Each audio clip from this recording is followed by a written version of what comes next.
Hi, everyone. Welcome to Unchained, your no-hype resource for all things crypto. I'm your host, Laura Shin, a journalist with over 2 decades of experience. I started covering crypto 5 years ago, and as a senior editor at Forbes, was the first mainstream media reporter to cover cryptocurrency full-time.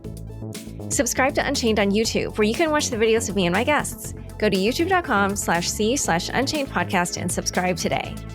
Crypto.com, the crypto super app that lets you buy, earn, and spend crypto, all in one place.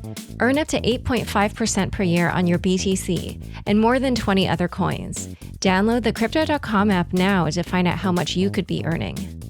1inch Exchange is DeFi's leading DEX aggregator that discovers the best trade practices across all DEXs.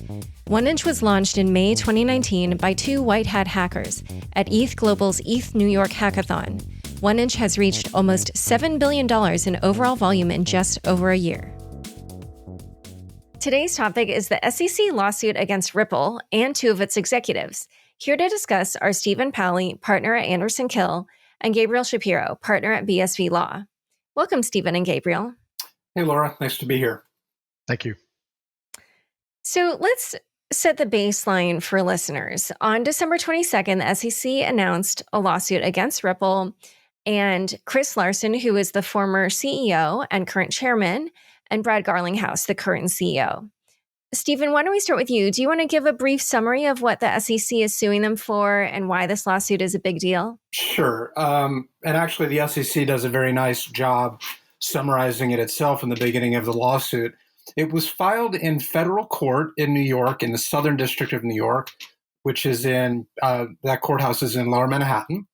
And the SEC alleges that from about 2013 to the present, the defendants, which you correctly identified as Ripple Labs, Bradley Garlinghouse, and Christian Larsen, sold over 14.6 billion units of a digital asset security, that's the SEC's words, called XRP, in return for cash or other consideration worth over $1.4 billion to fund Ripple's operations. And this is, I think, important, and according to the SEC, to personally enrich Larsen and Garlinghouse, who later in the lawsuit, the SEC alleges took in about $600 million from their sales. And this was problematic, according to the SEC's complaint, because allegedly, and as discussed in detail, XRP is actually security. And under U.S. securities laws, in order to sell a security, you either have to register it or it has to be subject to an exemption. And the SEC says neither of those things were the case. So they sued Ripple for violating the registration requirements of the securities of U.S. securities laws, and they also sued Garlinghouse and Larsen personally. There are 2 counts to the complaint. The first is violation of the registration requirements under the Securities Act. The second is for aiding and abetting that violation under something called a control person theory, which basically says that people in an organization who have sufficient control over the organization can be personally liable for securities laws violations. That's it in a nutshell. And Gabriel, would you like to add to that? What do you think is the significance of the lawsuit and also of the fact that it named 2 executives? Yeah, well, I think this is the first time in one of these suits. There have been a number of these token actions. This is the first time when the SEC has gone personally after the founders. It didn't do that in the Kik case relating to the Kin cryptocurrency. It didn't do that in the Telegram case. It didn't name the Durov brothers as defendants. So I think that speaks to what they feel is the level of egregiousness of the violations. Yeah. And I do think it's noteworthy in that regard. And it's not a fraud case either. So there have been token-related cases where individuals are named personally, but those were securities fraud cases. What's really interesting about this is, to use Gabe's words, there's a certain level of egregiousness that's wound through this, but it's not a fraud case. But in order to make a control person claim against people involved in a Securities Act registration violation, you have to show intent. And that, I think Gabe hits the nail on the head. The SEC, I think, sees the egregiousness that they describe is that these guys, they made $600 million, and there was a sort of an information asymmetry, right? They knew things about this asset that regular people who are buying, consumer buyers, wouldn't know. And if this had been registered as a security, you'd have reporting requirements, which were not followed here. Yeah, and actually, Stephen, you did tweet the Ripple case is the most fraud-like non-fraud filing I think I've seen. And you said it's full of evidence about market manipulation and control, all to the benefit of the issuer and execs and to the potential detriment of the buying public. And then you said, so where I come down is not will it be delisted and will the thing die? You wrote good chance of both, but are there other more serious charges waiting in the wings? So why do you think the SEC didn't just pursue this as a fraud case? And, what makes you think that potentially they could still? So I'm not suggesting that there was fraud here. I think what I pointed to earlier, if you look at the complaint and you see it took me a few minutes when I read it to understand why they did this. The reason why there are allegations of sort of trading on inside information or information asymmetry or suggestion of willfulness is because that's what you need to do in order to satisfy the proof requirements for a control person claim. And I think the reason why they brought that claim is because, if you want to recover money, these guys, according to the SEC, they personally made $600 million. So if you're going to try and claw back money to distribute to smaller investors, you have to go after them because they have the cash. They have nearly half of proceeds, and it's they're entitled to a presumption that the SEC, the government, has to prove its case. But if all of these allegations are true, this was not about freedom. It was not about changing commerce or liberty. It was about personal profit for a couple of people who made a huge amount of money. And there's nothing wrong with making a lot of money. I'm not suggesting that there is, but that's, I think, why the SEC went after these people personally. And, I think it might have felt personal to them in part, too, because this was basically filed on Christmas Eve, right? Yeah, Brad Garlinghouse noted that in his Twitter, response, right? He was as like a particularly egregious factor to show how heartless the SEC is. Right? Yeah. Merry Christmas. Yep. Right. Here's your gift. But so why do you think that the SEC didn't just pursue fraud charges? As you also tweeted, you said that there was a very bad fact, and that fact is that as early as 2012, Ripple got advice that XRP could very well be a security, and even advice to consult with the SEC about it. And they didn't do that, and then instead, went on to make $1.38 billion in sales. Right. Well, fraud is very, very hard to prove. Yeah. Because it requires what's called scienter. The scienter standard under securities law fraud is a little weaker than under common law fraud, but there is still this element of an intention to deceive. And there is there's also a class action securities lawsuit against Ripple going on concurrently with this. And in that suit, there were a number of fraud causes of action. And a couple of them survived the initial motion for dismissal, or at least one did. So there was some possibility of bringing a fraud claim, but it's just much harder. And I think the SEC has close to a slam dunk on the registration claims. So why would it muddy the waters by bringing a weaker claim when it doesn't really have to? Yeah, and it can achieve the same thing by making a control person claim. You still have to prove, I think it's clear and convincing evidence. So you still have to prove some intent. But one of the things, getting back to the most fraud-like non-fraud claim, these are all allegations. I just want to remind people who are watching or listening, but the SEC alleges that Garlinghouse repeatedly said that he was, quote, very long XRP, meaning he had significant positions, expected to rise in value, without disclosing the fact that he was selling. And Gabe can speak more to how this works in the public securities context, but typically there are some restrictions on what you can do in terms of selling securities if you are management and you have inside information. And I think that's where it's all about. It's about information asymmetry. Go ahead, Gabe. That's right. Yeah, in the if Ripple Labs was a public company, that is, if it was complying with the Exchange Act, and if XRP was a security, then whenever Brad Garlinghouse sold his own XRP, there would have to be something called a Section 16B report, a Section 16 report filed with the SEC for the entire public to see that reports those transactions. And that's the case whenever, if Tim Cook of Apple sells his Apple stock, he's filing those and so on. And that's a very important piece of disclosure because it puts the market on notice that the executives are selling, which could impact the market or could indicate that they have some extra information that the market doesn't have. Now, in addition to that, there are also blackout periods where they're not allowed to sell, right?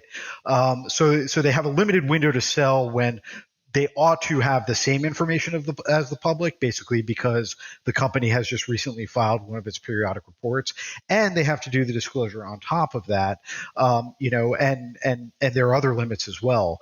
And so all of those protections that a typical investor in a typical security would have, XRP holders were deprived of. And so if XRP is a security, you can see how they really lose out, relatively speaking, by not having this disclosure, because if they did have the disclosure, they could time their own buys and sells in a more advantageous way. And let's give a very tangible example of how that might or might not be important. So SEC investigations are confidential. I don't believe that it was publicly disclosed that there was an ongoing investigation. Towards the close of an investigation, you have the ability in something called a Wells Act response. You have the ability to persuade the SEC in a letter that the SEC will come to you and say, "We've finished our investigation. We think we're going to charge you. You can let us know why we shouldn't." So that all happened behind the scenes. Ripple and the executives knew that was going on. At around the time they were drafting their Wells letter, their response to the SEC, XRP went up to, I think, 70 cents in price. So there was a huge spike in price. And then when the information came about the SEC lawsuit, so basically Ripple said the day before the lawsuit was filed, they said, they were going to be sued, the price tanked. So they knew for the last 2 years that they were under investigation. They also knew that they had been told by, I think in 2 different memos by law firms, that XRP was probably security. And the general public did not know about that. Now, if I had bought XRP at 60 or 70 cents, it's trading now at 27 cents, which is peculiar to me. I'm not sure why. I think I'd be kind of pissed off. As opposed to 0.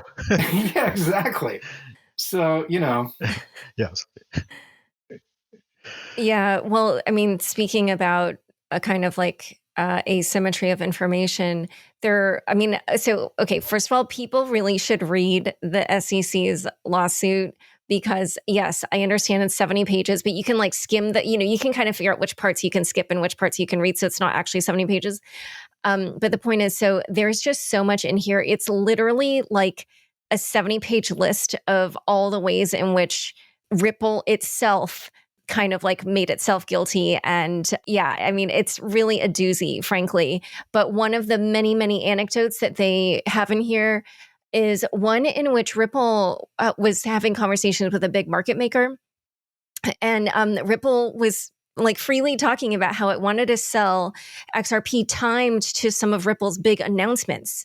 And so Ripple's VP of finance told the market maker, and so here I'm going to quote from the SEC lawsuit, Ripple would like to go to sales at 1% of trading volume and ask the market maker to, quote, be thoughtful / opportunistic around the timing of implementing 1%, because Ripple did not want to, quote, depress the rally, but rather capitalize on the additional volume. So it's like they're literally saying like, we want to make money when the news hits. So be sure to sell when all the retail people are going to be buying on our news. And so it was pretty, there's so many eye-opening moments like that. Also examples of paying for listings on exchanges. So yeah, Yeah. it's hard to see. I mean, they have very, very fine lawyers who are defending them. Ripple. Yeah, Ripple does. They're represented by really good lawyers who specialize in defending securities lawsuits and enforcement actions and class actions. But I just don't see how you. I don't see how you win. I mean, I guess what is there, Gabe? There's a limitations argument, perhaps.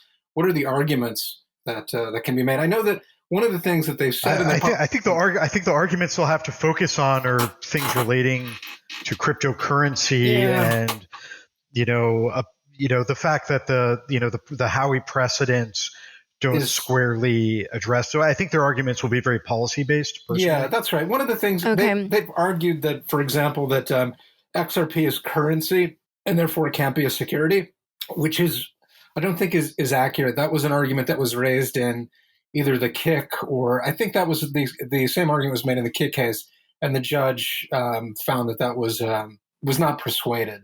So there's that. I know they argued that they were going to go to the Supreme Court and there would be the Ripple case instead of the Howey case. I think that's someone's huffing their own supply. It seems unlikely. I'm sorry, go ahead. All right. Well, let's actually just because maybe not all listeners will know how a security is defined, especially if there are new people, because as we all know, crypto is coming up. So let's just talk about how is a security defined in the US? And then if you could walk through how you think or how the SEC makes its case that Ripple's actions with XRP do fit that definition. Gabe, why don't you take this? Sure.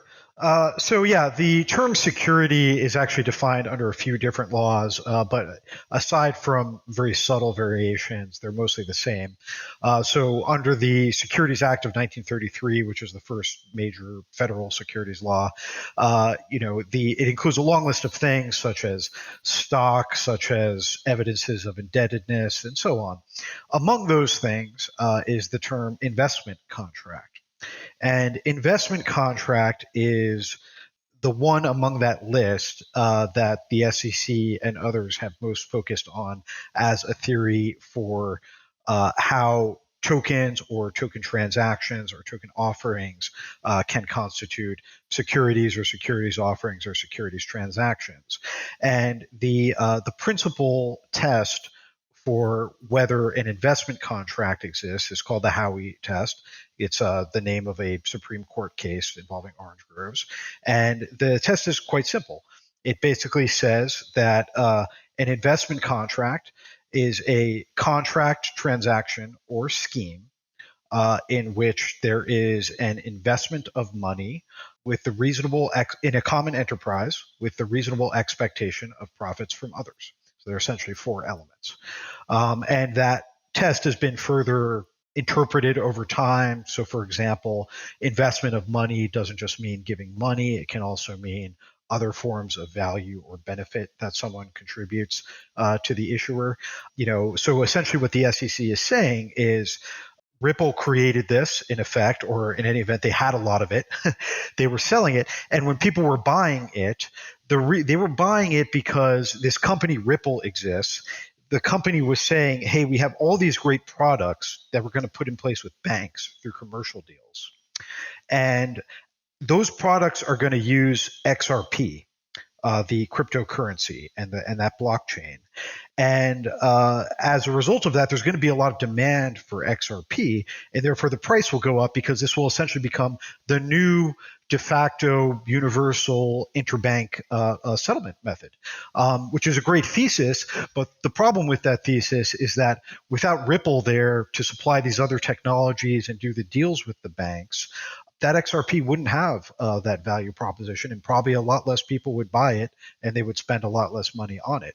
And so that's the basic thesis of the SEC's arguments. In addition to that, the SEC didn't really get into this heavily in the complaint, although it's hinted at.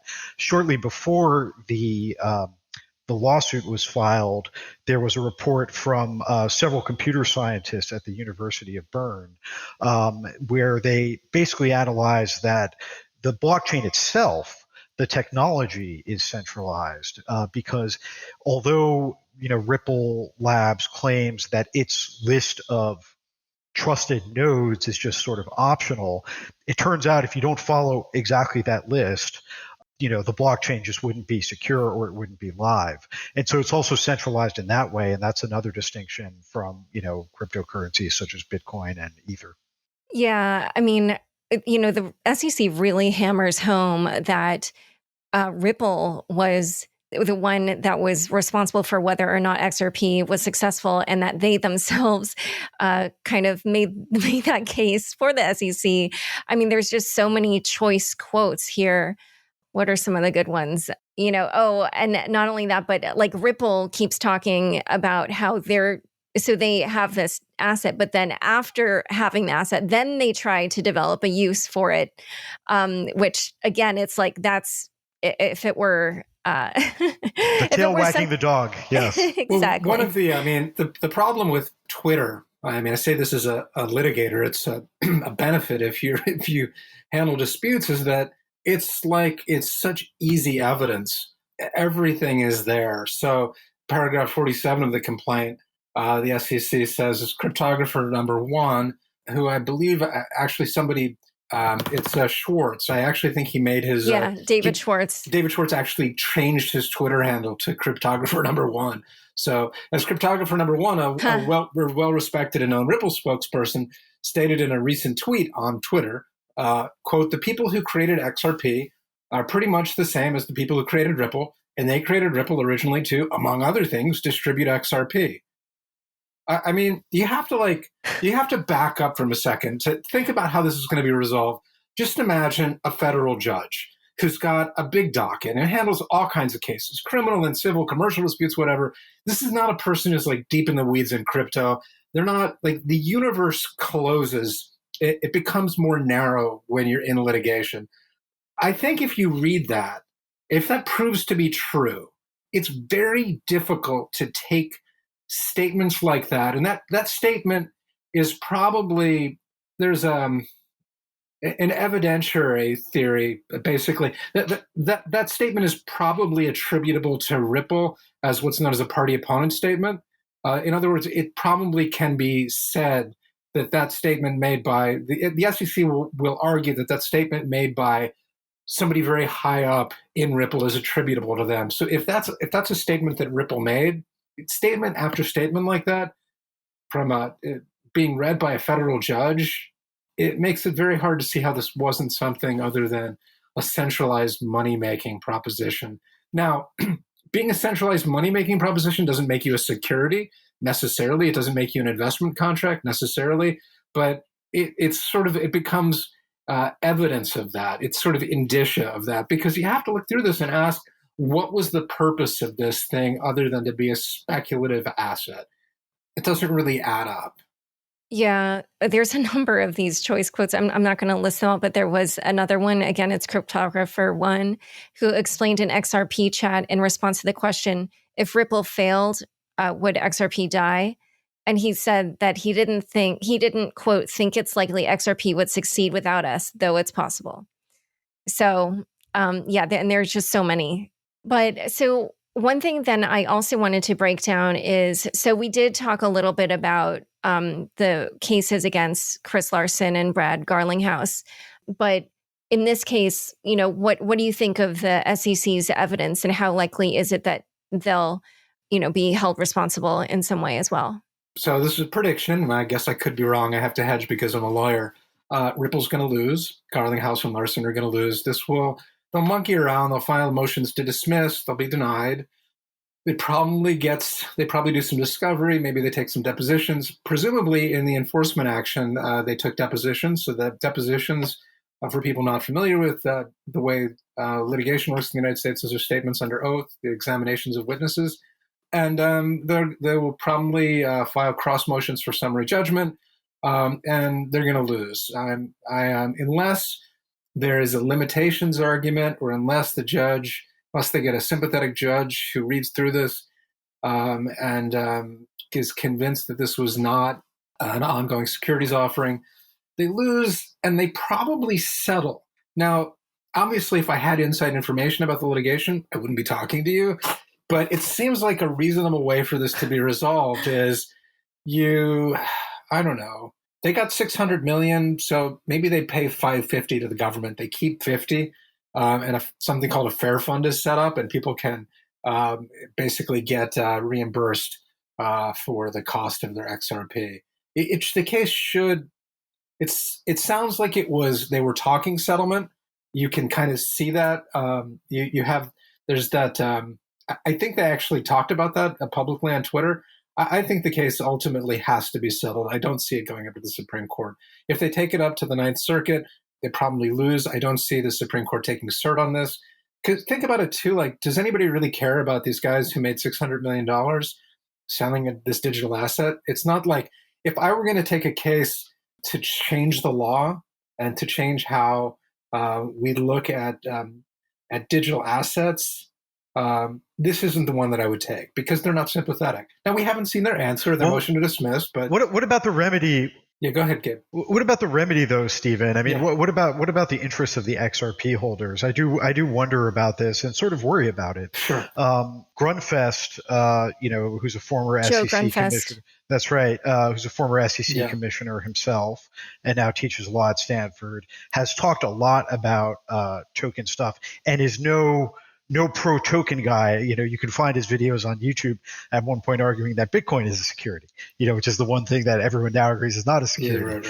Yeah, right. He wrote a letter to the SEC, now he's an advisor, supposedly an unpaid advisor to Ripple, but he's a credible guy. He doesn't, just do things. And he expressed a concern like, well, this is really, really harming XRP holders, who are supposedly the victims in all this. And so part of me does wonder, I mean, is a satisfactory remedy here to just destroy all of this and compensate people? How could you ever compensate people? So many people have bought and sold this, many won't want to KYC themselves. So personally, what I would think is a much more reasonable remedy is that Ripple becomes an Exchange Act reporter. Wait, I'm sorry, an exchange what? An Exchange Act reporter, basically an SEC reporting company. An SEC reporting company. Like Apple or like any other public company.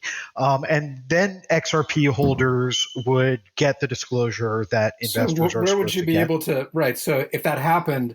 But then I think that kills XRP, right? It might, I mean, that might still, but they might be able to find ways to generate value for it. But it's tough. It kills the utility of it also. Where would you trade it? I know that Coinbase they've got a broker-dealer, but I don't think they've been given the green light to use it. None of the exchanges are broker-dealers these things exchanges. Are going to emerge. These things are going to emerge. I mean, I think it's inevitable that many of these tokens will be securities, right? So this issue has to happen. It has to be faced at some point anyway, right? You're right. There will be challenges to keeping it valuable or maybe finding some new utility for it as a potential security. But is completely destroying it for sure really better than giving it some fighting chance? I mean, most of the XRP holders, you see them on Twitter, they're actually not mad. I mean, they have every right to be mad, but the only thing they're mad at is the SEC, right? And they see Ripple as the victim. So they clearly want this to go on. So maybe let it go on and just make Ripple Labs an Exchange Act reporting company. Would that really be so bad? I don't know. Yeah, I mean, I think then, Ripple, so the SEC really makes a strong case that Ripple didn't really have much by way of revenue except from selling XRP. And so their big cash cow would be killed. And so I have a feeling Ripple wouldn't be super excited about making XRP a security because then it's like then they cut off their big flow of cash that has been coming their way, $1.38 billion worth. But one other thing, actually, before we go to a break that I just want to ask quickly, Stephen, when you said you thought what was most likely is that they would have to disgorge $550 million and they keep $50 million. Why would they even keep $50 million? Like, that's a huge. Well, I'm not. I don't know if that's likely or not. What I'm thinking is, if I were the defendants, in the end, if you are pushed to settle, so fine. Maybe once you have that much money, $50 million doesn't seem like very much, but.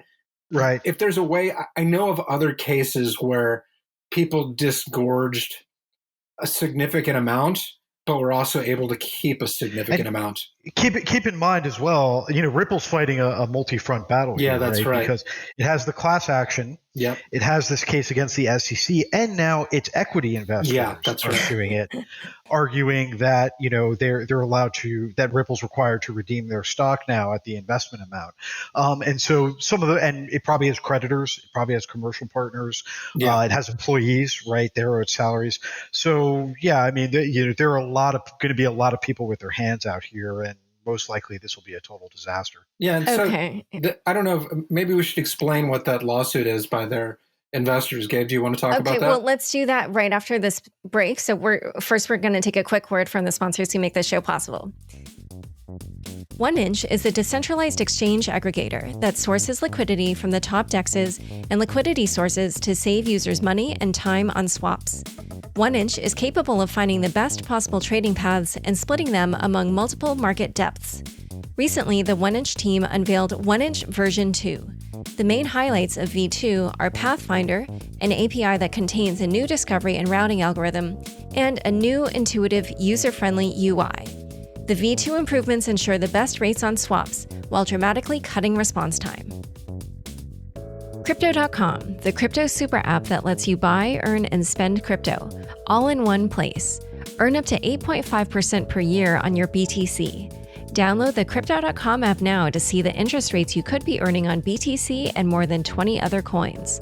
Once in the app, you can apply for the Crypto.com Metal Card, which pays you up to 8% cash back instantly. Reserve yours now in the Crypto.com app. Back to my conversation with Stephen Palley and Gabriel Shapiro. So we were just saying we were going to talk about the Tetragon case against Ripple. They were the lead investor in Ripple's most recent fundraising round. So what is going on there? Yeah, so there's not a lot of detail because the complaint has been filed confidentially in the Delaware Court of Chancery, which is the biggest corporate law court in the world, the most prestigious, the best, all of those things, because Ripple Labs is a Delaware corporation. But what one can infer from the press reports is that Ripple has in its certificate of incorporation and other investment documents from its last preferred stock financing a provision that says that if XRP says something like, if XRP is found to be a security, then Ripple is required to redeem the preferred stock at presumably its original investment amount or something very close to that. So basically, they got to pay the money back that their investors gave them, essentially. Exactly. And what Ripple said was, well, there hasn't actually been a finding that XRP is a security, and we don't have the investment docs. We don't know what they say, but that's what they're fighting about. And to Gabe's point, there are probably other people out there too. I mean, it's interesting. I don't know, how typical is a covenant like that in financing documents, Gabe? I guess you'd only have that. Redemption provisions are common, but not tied to some regulatory finding. And it shows that everyone knew for a long time that this is a real tangible risk. Yeah. So I know, even just knowing that clause was in there, I was like, if I were an investor and I was about to sign a contract with this clause in it, I would be like, ding, ding, ding, maybe I shouldn't sign this contract. Maybe this is not a good investment to make. That was just my opinion, but maybe I would be a very conservative, I was going to say bad investor, but maybe I'd actually be a good investor. People wanted big returns, and they were willing to take. It's actually the opposite. Yeah. I mean, if you can get that deal, it's Ripple. Ripple has a lot of money. Ripple had a lot of money back then. It's going to keep selling these things. It's almost like a risk-free investment. So far from being a red flag, I bet the investors were more like going, ka-ching, heads we win, tails they lose. You know what I mean? So, yeah. I see. Yeah, that is true. But it is kind of funny. Everybody seemed to know. Well, so just while we're also talking about, kind of like other entities that are affected by this, I was just curious because, as you're reading through the lawsuit, the SEC just keeps mentioning all these other entities. And, I mentioned earlier this market maker that, they were emailing about the timing of the selling to, time it to announcements so they could make the most money from those announcements. But I was just wondering, do you think, would any of these other actors that are named in it be affected in any way? Like, would the SEC I don't know, go after them? Or I'm not sure how this works, but could it affect any of them or any of the exchanges that are now delisting XRP or anything like that? Well, I mean, just to your last point, right? One interesting factor here is that Coinbase, just filed for its IPO a week or two before this XRP lawsuit, and one wonders a little bit about the timing of the lawsuit in light of that. And Coinbase has suspended XRP from trading, but the SEC has a lot of leverage over a company that is looking to IPO, because in order for a company to IPO, the SEC has to approve its S1, or also called its registration statement, that registers the shares. The SEC has very broad discretion in the reasons why it can deny that approval. And so the SEC can use that process as leverage against Coinbase, either to get Coinbase to atone for its past sins or to have tighter controls that it won't repeat them, and so on. And obviously, if XRP is found to be a security, that'll make it even easier for the SEC to do that. On the other hand, in all these past cases, like the Telegram case, for example, was really all about underwriting concerns, that the investors were acting as underwriters, and none of those investors were registered as underwriters. And yet, it doesn't seem like the SEC is going after any of the investors under underwriting theories. So what they do tend to do is they tend to rack up a win, and once they've won, they tend to move on to other things. One might call that unfair in some ways, and perhaps it's not even a smart enforcement strategy, because if the money is sort of, never suffering the consequences, it'll just keep flowing into the same types of schemes. But in the past, they haven't really gone after these ancillary players. Yeah, I mean, there is that lawsuit against Coinbase, although I did see, Stephen, you tweeted that you didn't think it was serious or well done.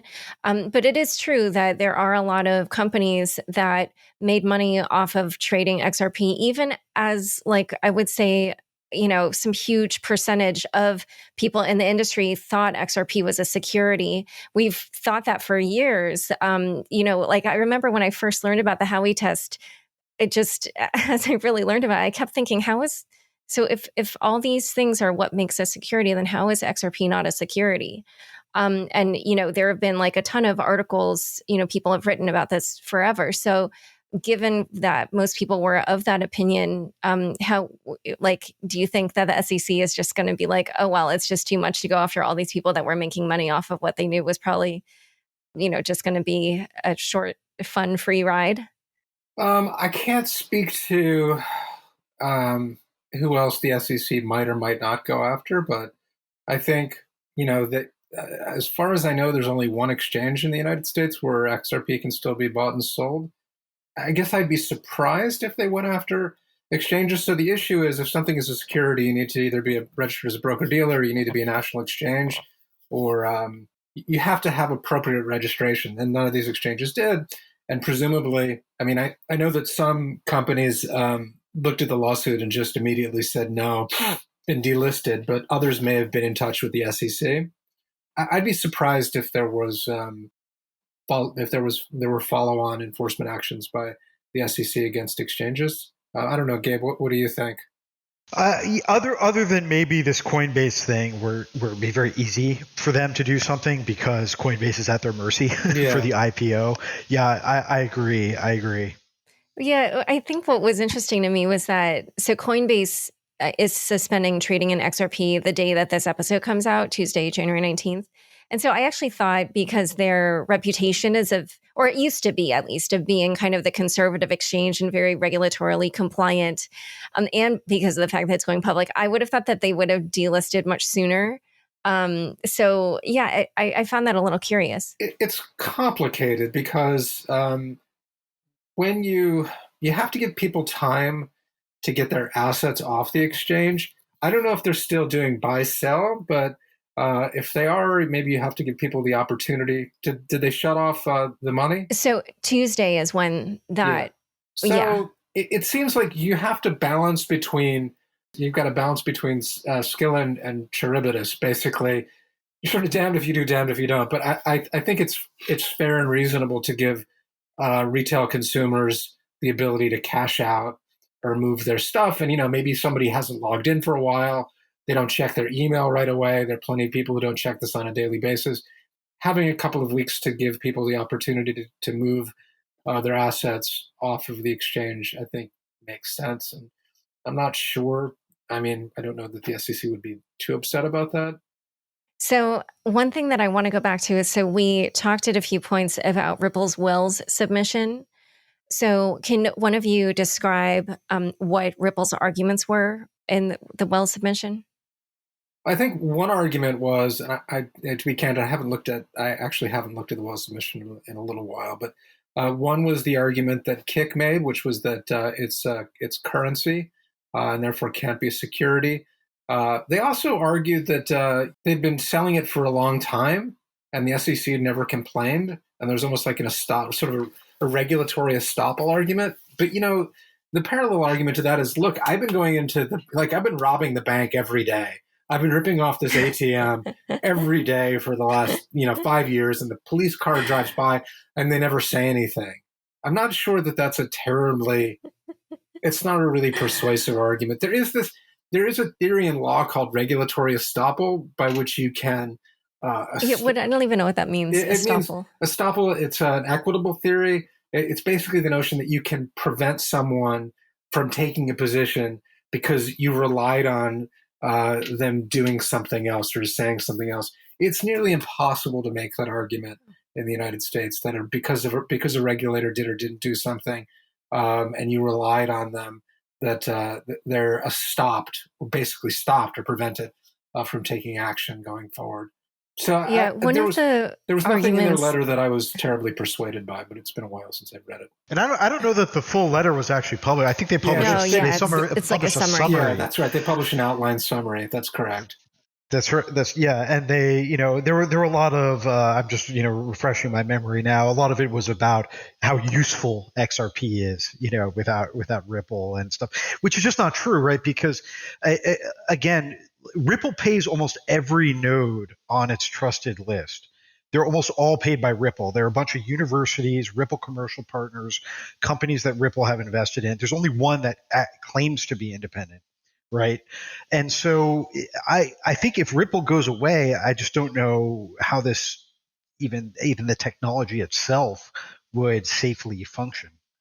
Going back to the Wells submission, the one part of the summary that I saw some people tweeting about and that really struck me as a really bad argument, frankly, was that if the SEC finds XRP to be a security, then, quote, innovation in the cryptocurrency industry will be fully ceded to China.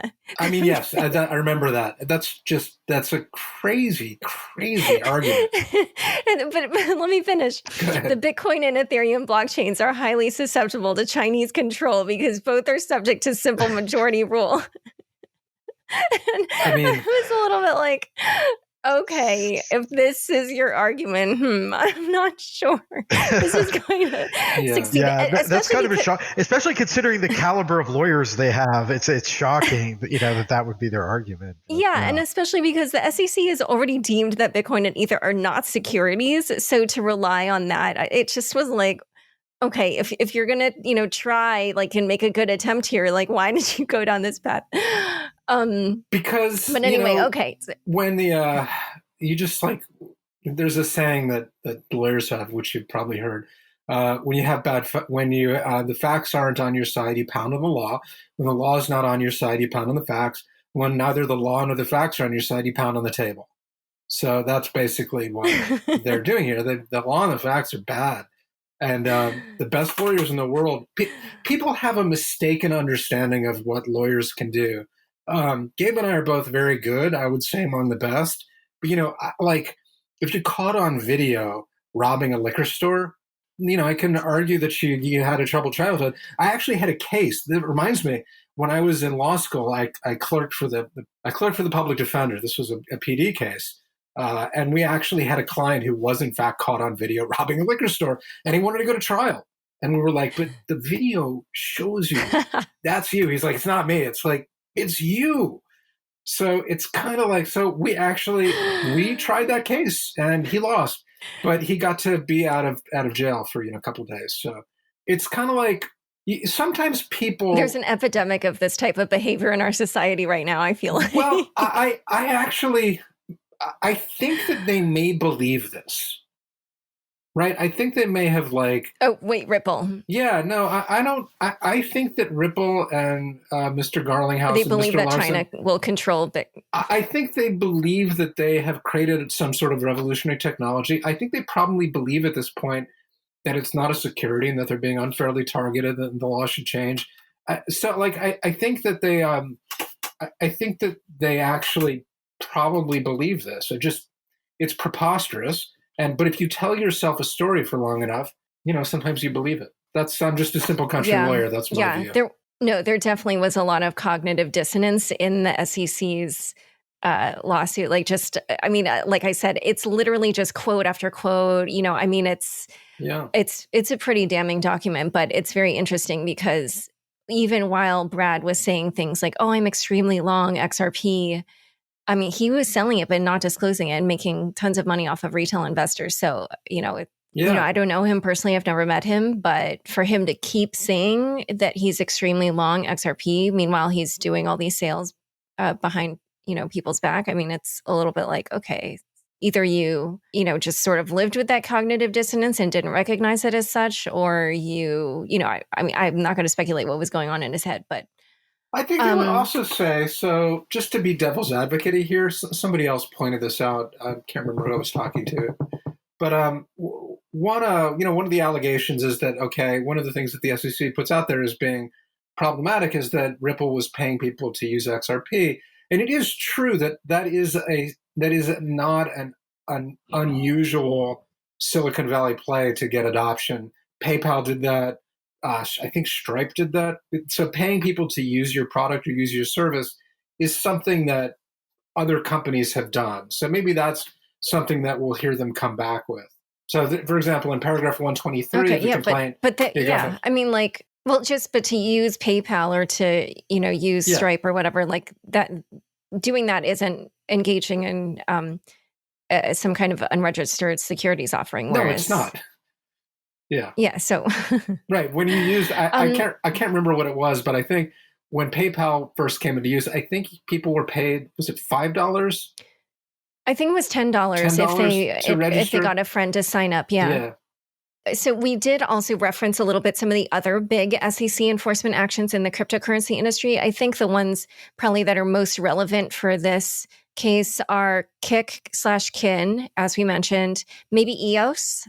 Simply because that was one that a lot of people were, thought it was pretty egregious because it was a year-long ICO.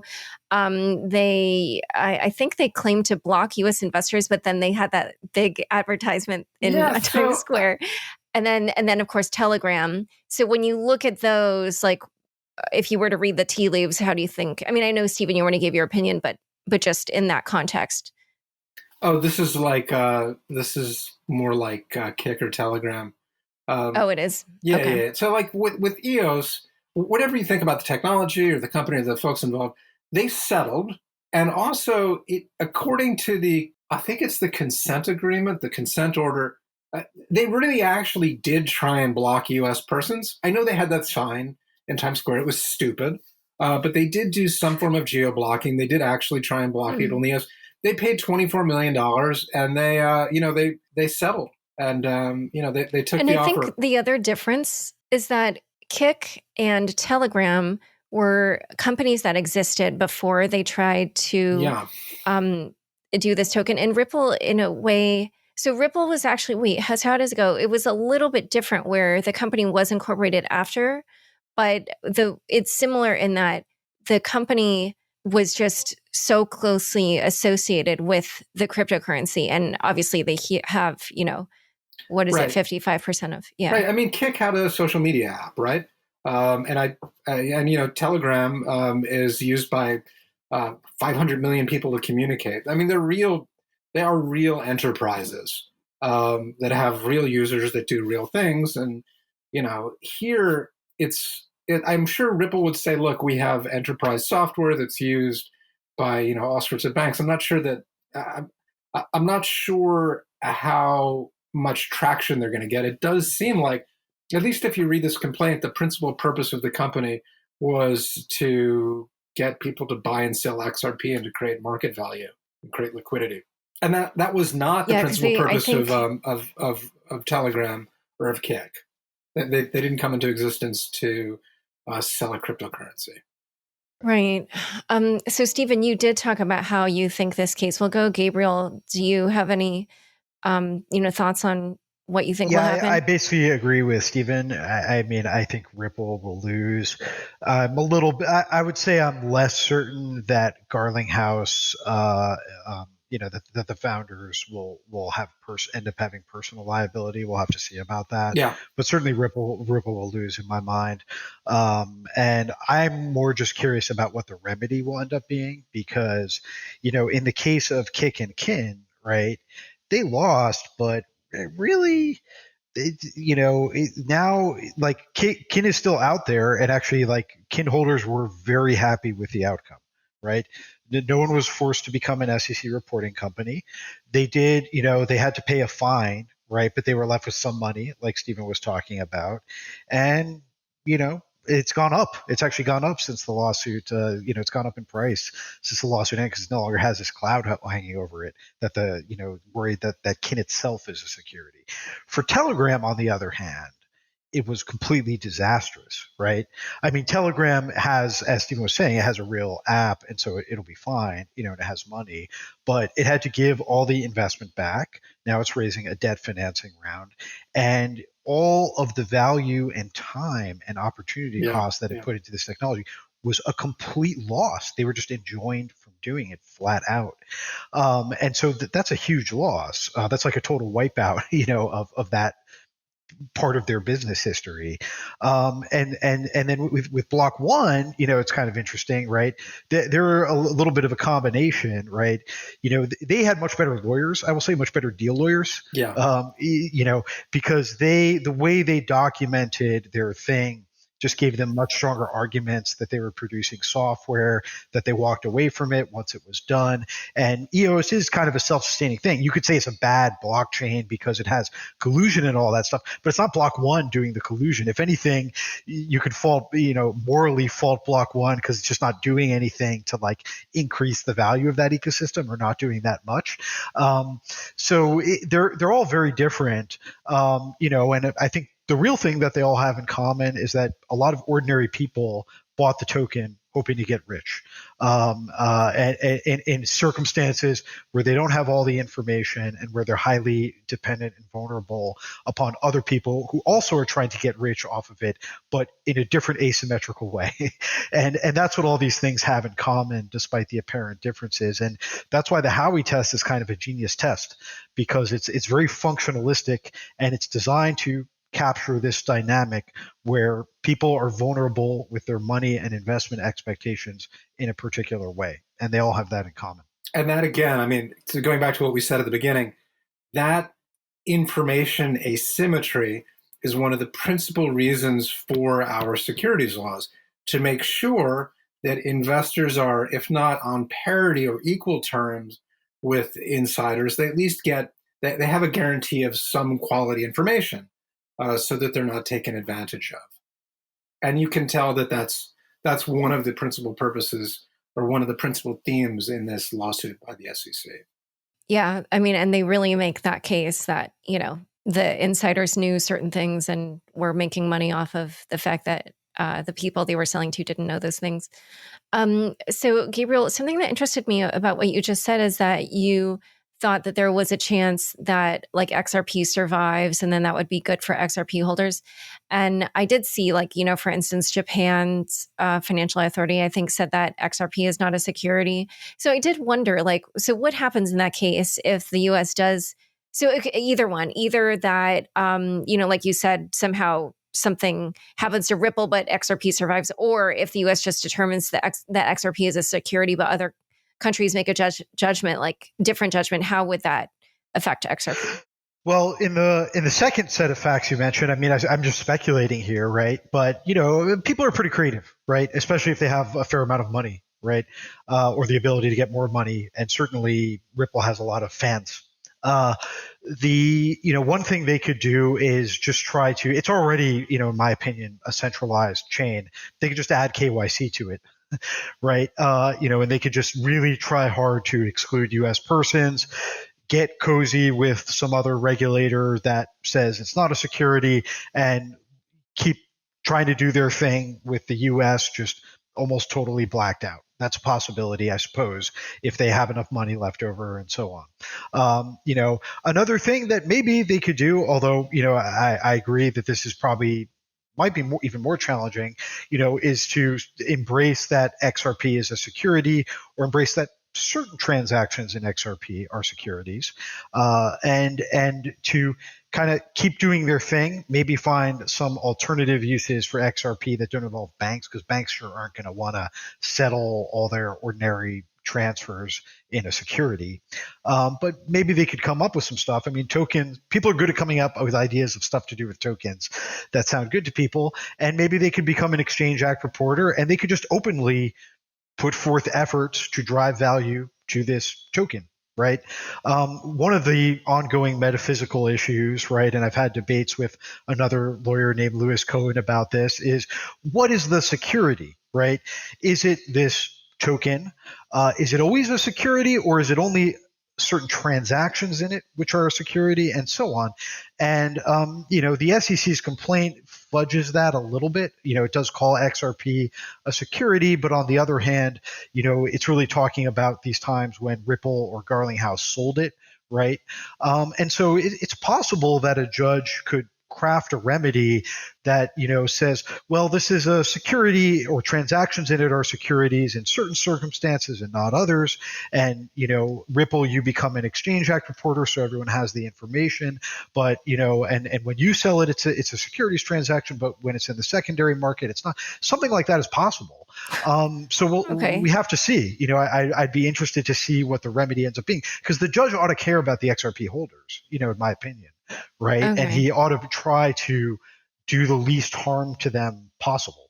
Okay. So the question there is who's going to make, I guess the people who will make that argument will be Ripple's lawyers.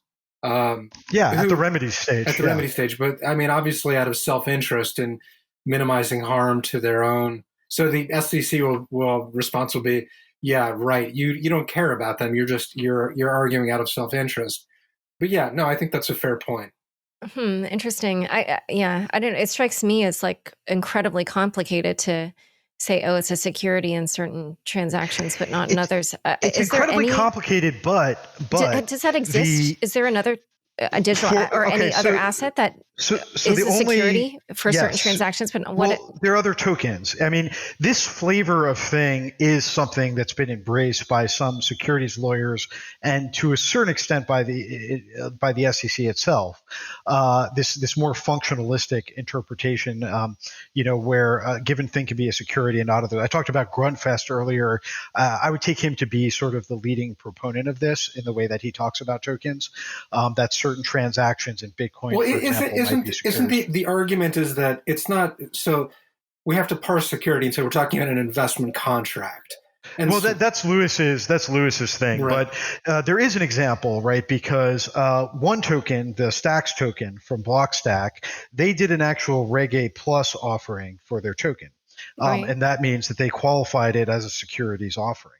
And the SEC asked them a lot of questions as part of that. One of the questions they asked, for example, is, well, does the fact that you're holding a bunch of Stacks tokens that you're later going to sell, right, does that mean you're an investment company or something like that? Or does the fact that you are that some of the tokens are being burned, right, at the same time as you're selling them, right? Does that mean you're buying and selling your own securities at the same time, which can be a violation of regulations? And they made a lot of nuanced arguments that are very functionalistic about, well, when it's here, when we hold it in this circumstance, it's not a security. When it's being burned, that's not a securities transaction for this other reason, even though the issuance is being treated as a securities transaction. And personally, although yes, it's complex and nuanced, I actually think that type of thing makes a heck of a lot of sense. So Because sometimes the securities laws just aren't implicated in a particular transaction, and you don't need to be so essentialist and literal about it. But we'll see. Yeah, no, I mean, and I think the argument that I think you were going to say that Lewis makes is that, and this is Lewis Cohen, who is a very fine securities lawyer in New York, practices a firm called DLX Law. The argument is, in order for these tokens to fall within the definition of security, we have to consider whether or not they are part of an investment contract. And I think he would distinguish between the transaction, which involves a contract, and the asset itself. So he would say, sure, like when Ripple buys and sells it, it is part of an investment. That transaction is an investment contract that covers this asset, but the asset itself is not an investment contract. So therefore, it's not a security. I mean, whether or not a judge buys that argument, there's maybe something to that it's from the standpoint of kind of getting a good result for retail investors. You can see that argument having some suasion. Well, I think where I disagree with Lewis, though, right, is that when the retail investors are buying it, that's the time it's most like a security, right? He thinks that's when it's least like a security. Sure. But for example, if banks were trading it amongst themselves, right, as a form of settlement, I mean, the reason why they're doing it is actually not why the banks would be trading it. There's no securities would not purpose. be to invest in it. And so maybe you could treat the retail ones as a securities transaction, make Ripple Labs a securities reporter, but when the banks are trading it, that's not a securities transaction because they're just using it as like a monetary equivalent. It probably won't go there, but I'm just saying that if someone were inclined to be creative and fashionable, there are doctrinally coherent possibilities. Yeah, even just listening to that right now, I'm a little bit like implementing that is going to be such a headache. I can't imagine somebody actually being like, this is what should happen. Right. It's like way too complicated. Right. So, all right. Well, so we've covered a lot of things here. But I guess just so to sum up, both of you think what's most likely to happen is there's going to be some kind of settlement and Ripple and the executives will disgorge, but maybe not everything because there are other sharks circling the waters and they need to be paid to. Is that kind of what you think is most likely to happen? I think they monkeyed around with this litigation for a year, maybe. They have some motion practice. I think Ripple, and I actually agree with Gabe. It's so the Securities Act violation is strict liability. There's no scienter requirement. If it's security, you have to register. It has to be exempt. There is an intent requirement for Garlinghouse and Larsen for the Control Act claims. So those are harder to prove. I think it's more likely than not they lose on motion practice there too, just based on this very detailed complaint.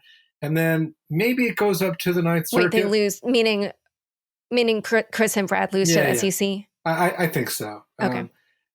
It may go up to the Ninth Circuit, but it settles at some point. I doubt that the Supreme Court takes it on cert. So it's just a matter of time and expense. And these things, like the litigation cost to get through a year of litigation and complex discovery and motion practice, $5 to $10 million probably is a good estimate. Okay. So then last question before we say goodbye on this super fascinating case is, XRP has been around like the third or fourth largest cryptocurrency for quite a long time. And, it's quite well known, especially when there's a bubble. I think a lot of us in the industry hear from like people outside the crypto world, like, what about XRP? So obviously this case is going to have huge implications, like, as big as EOS or Kik or Telegram were, like, they're just not anywhere near the level of something like XRP because of where XRP has been in the crypto rankings for such a long time. So once this case is decided, however it's decided, what do you think the implications are for the wider crypto world? What ripple effects do you think it will have? Go ahead, Gib. Fair enough. It's a tough question. I think that's why neither of us.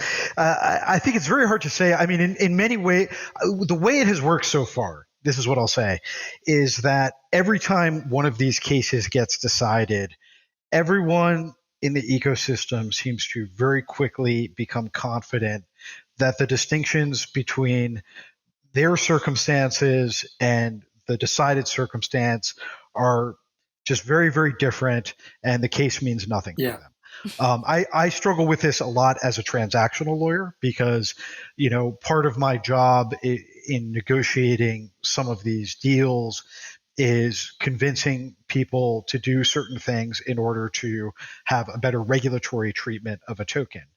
And I will do something like point to the Telegram case. And, what I found is that in many cases, some of the people around the table are just very, very convinced that it is completely different, Right. and that it has no implications to the current circumstance.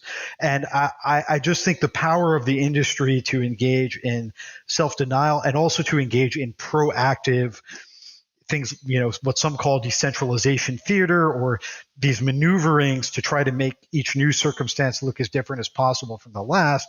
It's just part of the culture at this point. And so I don't think it will immediately have some big dramatic effect that changes a lot of people's behavior. I think there would have to be a lot more blood in the water before something like that happens.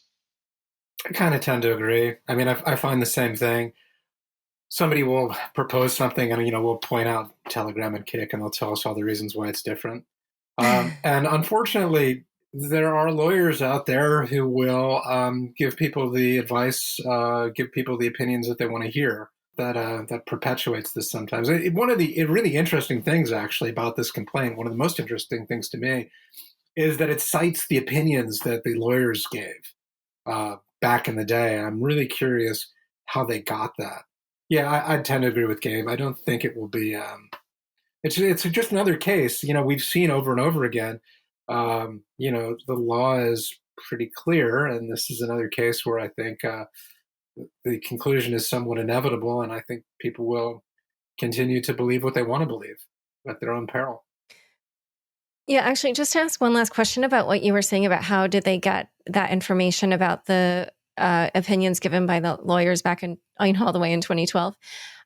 You were saying that they've been under investigation for 2 years. So I'm assuming, is that where most of the information came from in the lawsuit? I think so, but legal opinions that lawyers provide are confidential and privileged, and they would not typically be something that you have to disclose. Now, it could be that they relied on an advice of counsel defense, which seems silly given the fact that this advice was contrary to what they ended up doing. But unless there was a waiver of some kind, or unless like a third party turned it over, typically, no, you wouldn't get those. You would not get a privileged legal memorandum, I don't think.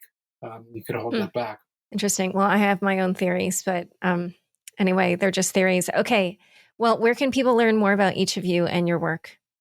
You can follow me on Twitter, Stephen D. Palley, and I am spalley@andersonkill.com, and I've got a very fancy and impressive bio on my law firm website that I don't know who wrote.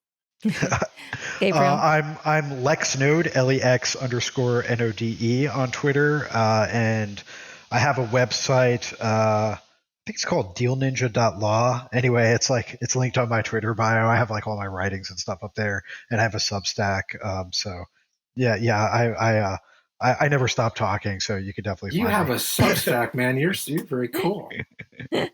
I try. I'm a little tardy on it, to be honest with you. But I think I'm too late. I think Substack is kind of like TikTok for me. I just don't think I'm cool enough. Stephen, I think we're in the same club. Yeah. All right. Well, this has been so fun. Thank you both so much for coming on Unchained. Pleasure. Our pleasure. Yeah. Thanks so much. Take care. Thanks so much for joining us today. To learn more about Stephen, Gabriel, and the SEC lawsuit against Ripple, check out the show notes for this episode. Don't forget, you can now watch video recordings of the shows on the Unchained YouTube channel. Go to youtube.com/c/Unchained podcast and subscribe today. Unchained is produced by me, Laura Shin, with help from Anthony Yoon, Daniel Ness, Bossy Baker, Shashank, Josh Durham, and the team at CLK Transcription. Thanks for listening.